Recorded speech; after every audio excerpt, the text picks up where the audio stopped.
defender la vida, la verdad y la libertad. Te tengo una buena noticia. Los mexicanos ya despertamos.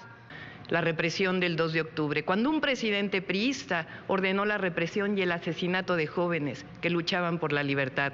56 años después nos encontramos aquí con el mismo PRIAN y nosotros, aquellos jóvenes, hijos y nietos del 68, junto con millones de mexicanos que construimos un país más justo. Buenas noches, hoy quiero explicarte el voto útil. Morena te dice que el voto útil es votar porque no regresen los corruptos del PRIAN. Votar porque sigan los programas sociales. Y el PRIAN, que ya va en tercer lugar, te dice que es votar contra el autoritarismo para que haya democracia. Pero con nosotros los programas sociales van a continuar, van a evolucionar.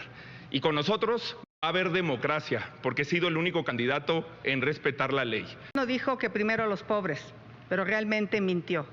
Abandonó a los más pobres. Hoy, mejor que nunca, no hay marcha atrás en la transformación. Bueno, entramos. No se irán a ningún lado, porque en el México nuevo van a ganar las empresas y los trabajadores. Vamos a ganar todas y todos. Que los programas sociales están en la Constitución y es imposible quitarlos. Yo sé la importancia que tienen los programas sociales. Mientras tú a los 10 años bailabas ballet, yo tenía que trabajar. Por eso es imposible que yo quite los programas sociales. Que nosotros somos los únicos que podemos mantener los programas sociales. Fuimos los únicos que los hemos hecho. Y además lo hacemos por convicción. Aquí la candidata de las mentiras se la pasa diciendo que vamos a quitar los programas sociales. Eso es falso.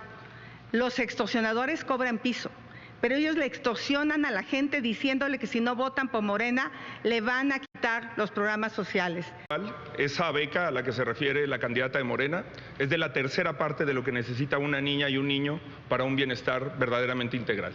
Y respecto a lo que dice la candidata del PRIAN, si los programas sociales están en la Constitución, no es por la voluntad de los partidos que la apoyan, porque el PAN fue el único partido que votó contra los programas sociales. Ahí están los dichos de Vicente Fox, expresidente panista, con quien trabajó en su gabinete y quien se opone abiertamente a los programas sociales y le dice a los mexicanos, no lo repito porque yo sí le tengo respeto.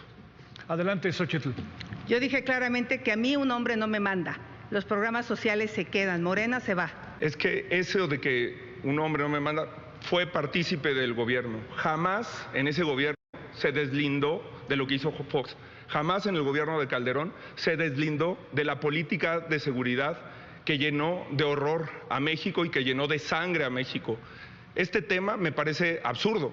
A mí me ha cuestionado por lo que hace el gobernador de Nuevo León. A la candidata de Morena la ha cuestionado por lo que hace el presidente. Y cuando se saca el tema de los expresidentes del PRI y del PAN, que fueron los más corruptos de la historia de México, dice que a ella no le mandan.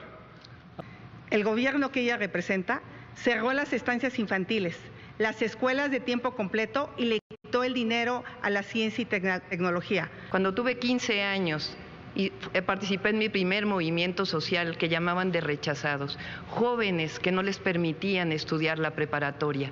Por eso cuando fui jefa de gobierno hice 7 preparatorias y 2 universidades. Aquí se las voy a mostrar, la Universidad Rosario Castellanos y la Universidad de la Salud. Yo sé que la candidata de las mentiras odia hablar de las mujeres en público y en privado. Al menos en su equipo dicen que odia a las feministas. Gaseaste a las mujeres en la Ciudad de México, abandonaste a las mujeres con cáncer y abandonaste a las mujeres trabajadoras. La que no ha aclarado el tema de su vivienda es ella. Se robó un predio, no tiene licencia de construcción, le escondió esa vivienda. Entonces ojalá nos diga si tiene el contrato de compraventa. Las mexicanas y los mexicanos no nos merecemos un debate presidencial lleno de calumnias y lleno de mentiras. Eso refleja la ausencia de proyecto. No voy a caer en este caso en provocaciones. Al debate venimos a presentar propuestas, a defender nuestro proyecto y, por supuesto, a mostrar nuestra calidad humana. Entiendo la desesperación del PRIAN, va en un lejos segundo lugar, pero no comparto sus métodos. Por eso ahora nos toca respetar la investidura presidencial. La ciudad que peor manejó la pandemia es la Ciudad de México. Eso está clara. Se perdieron 4 años de esperanza de vida. La pobreza, la desigualdad, el rezago educativo y de salud ya eran problemas graves, pero la violencia, la impunidad, la inseguridad no lo eran.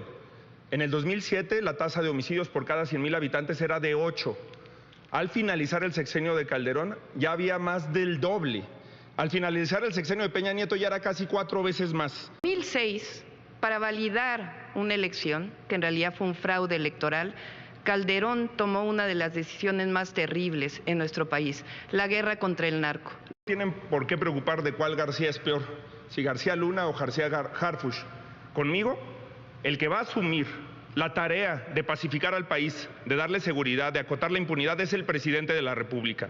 Que los dichos para meter a la cárcel a García Luna sí son válidos y cuando se trata de su gobierno no son válidos, sobre todo cuando se trata de ella. Parece que es una falta de respeto frente a la realidad que vive el país tratar un tema tan importante de esta forma. Y también es una falta de respeto hablar de resultados cuando solo en los últimos 15 años hemos tenido más de 400,000 homicidios en México. En el pasado debate llamé narcocandidata a Claudia Sheinbaum y eso generó mucha polémica. Quiero explicarle a millones de mexicanos por qué lo hice. Este no es un apodo ni un insulto, sino es una descripción de hechos. En el libro de Anabel Hernández, una respetada periodista, aquí se establece que los testigos protegidos que tienen a García Luna en la cárcel, ese que tanto critica, son los mismos que aseguran haberle dado dinero al actual presidente para campañas políticas. Y en el último capítulo, llamado La Heredera, aquí dice claramente cómo la señora Sheinbaum y su secretario recibieron sobornos, recibieron droga. Eso lo dice el libro. Ella tendría que aclararlo. Y como me va a decir que presente la denuncia, pues ya la presenté. Les recordamos a las candidaturas que de acuerdo con el formato aprobado los libros no están permitidos. Pidió la palabra primero Jorge Maínez, pero hay una alusión. ¿Me permite ir primero candidata? Está bien, Claro, vamos, claro. Maínez, adelante. Adelante. Bueno, nada más decir que las fuentes de ese libro, yo creo que son mejores las del libro de La Reina del Sur de Pérez Reverte, o mejor le recomiendo ciencia ficción, ¿por qué no lea Ray Bradbury, Fahrenheit 451, de plano Crónicas Marcianas? Ahora entienden por qué le llamé narco partido a Morena. Claudia Sheinbaum quiere contestar. Sí, claro que sí, con todo gusto. Miren, estos sí son hechos. El PRIAN tiene más gobernadores y prófugos que en funciones. Estos sí son hechos, lo demás es palabrería. No tenemos financiamiento del crimen organizado, ni de ningún grupo de interés, y por eso tenemos la autonomía para hablar con libertad. A lo mejor tengo menos lonas, menos bardas, menos espectaculares, menos anuncios que las candidatas de la vieja política, pero tengo más independencia, más integridad, más autonomía para ejecutar los cambios que necesita el país. Por eso yo te preguntaría, si fueras en la carretera y fueras atacado por un grupo criminal, ¿quién te gustaría que fuera a tu lado? ¿Quién de los tres que está aquí? ¿Quién crees que tiene la seriedad, la competencia para enfrentar el problema más grave que tiene este país? Déjenme recordarles sus tiempos. Le quedan a Claudia Sheinbaum 2 minutos con 24 segundos, a Xochitl Gálvez 1 minuto con 8 segundos y a Jorge Maínez 1 minuto con 5 segundos. Pidió la palabra. Saludar a los mexicanos y mexicanas que están en el exterior, particularmente a los paisanos que están en Estados Unidos, más de 30 millones de mexicanos.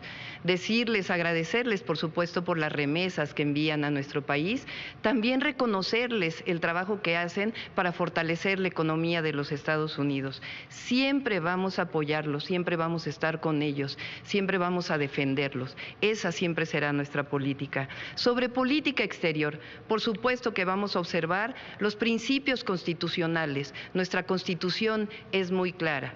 Hoy la política exterior es un desastre. Con el gobierno autoritario de Morena, pues obviamente se ha alejado del mundo para que no lo critiquen. La política exterior de mi gobierno tendrá 2 brújulas. La primera serán mis valores: respeto a los derechos humanos, libertades, protección a los migrantes. Dejar de ser el patio trasero de los Estados Unidos.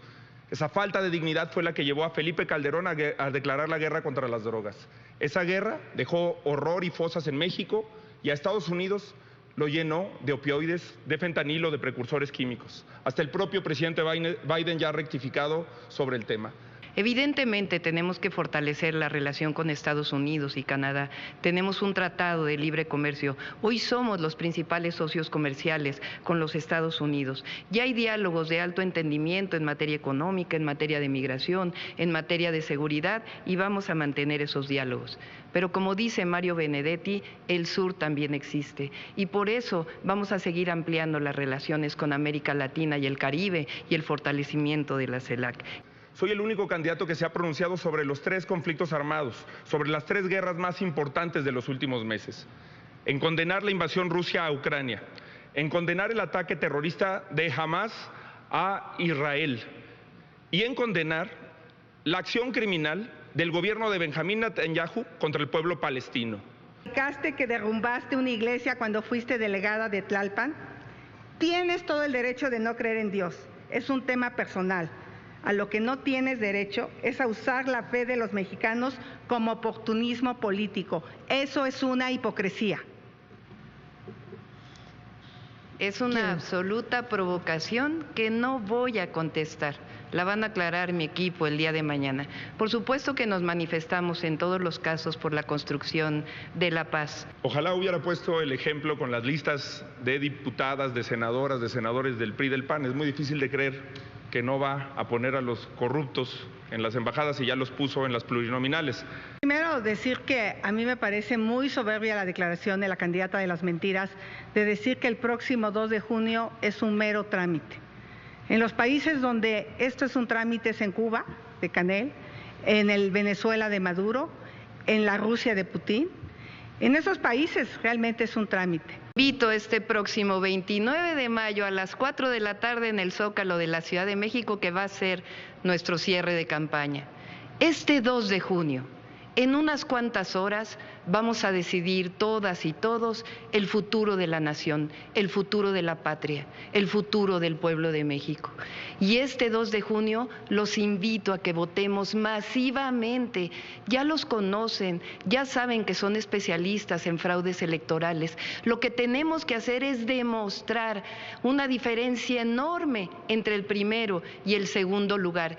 En las universidades les he dicho a los jóvenes que deben de votar este 2 de junio para que nadie decida por ellos.